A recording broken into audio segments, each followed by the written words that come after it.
Silverfilter.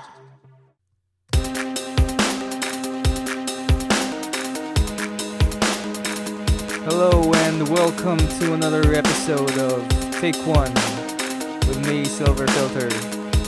And I just decided to start this track. This screencast with a track I'm working on. Now, what we're gonna talk about today is how to jump markers.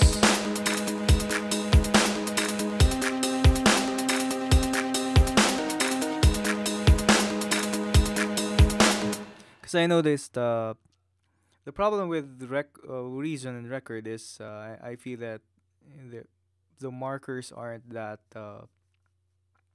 it's good for what it does, but I'm sure a lot of the other users can also share the same um, not really frustration, but the need for more advanced marking and what it does. But for people who use the markers already, the left and right markers, as you can see here, we just usually use it to loop.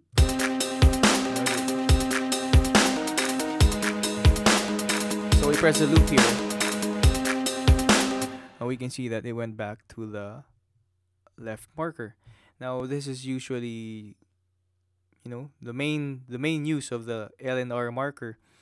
And one shortcut for reason 5, which you can use, is, for example, you're here, and you can just press P, and you're back. So that whatever clip you select, you can start working on that particular loop, like so. Okay, so our lesson for today is jumping markers. Now, what is jumping markers? I use this so that I can listen to, for example, you create a particular part in the song, but you feel that sometimes you may think that maybe it works if I didn't include that anymore, or maybe it would work better if I jumped into the main beat, or maybe the drop is long isn't is quite long, that I it would sound better if it didn't. So jumping markers helps in your arrangement. So what we do is I actually thought this before, and it's funny that some people said it was kind of geeky already, that I thought about this, but I'm sure other users are also doing this.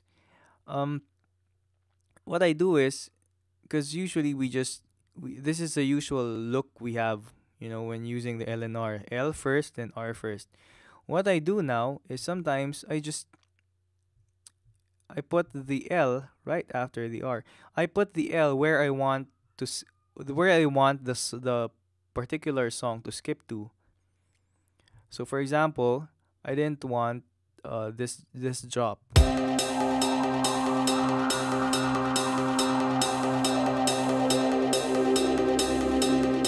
So for example, just from the main intro, I just wanted it to go straight to the bass part. You can see it will jump.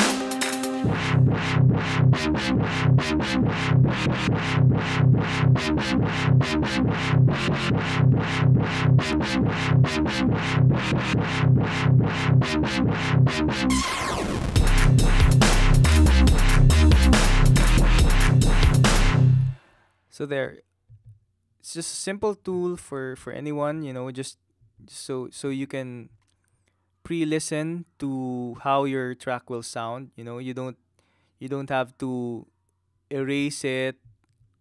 You don't have to do this, or you don't have to remove that part and move the whole thing. Sometimes, if you haven't learned about this yet, our tendency is to remove the bars, so that we can hear how it sounds, right beside each other. So like,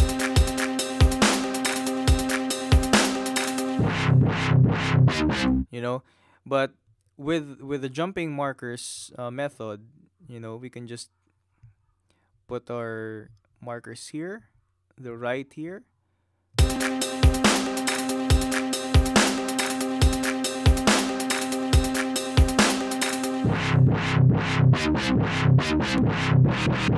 So there. I hope you enjoyed another episode of Take One, and I'll be back regularly from now on.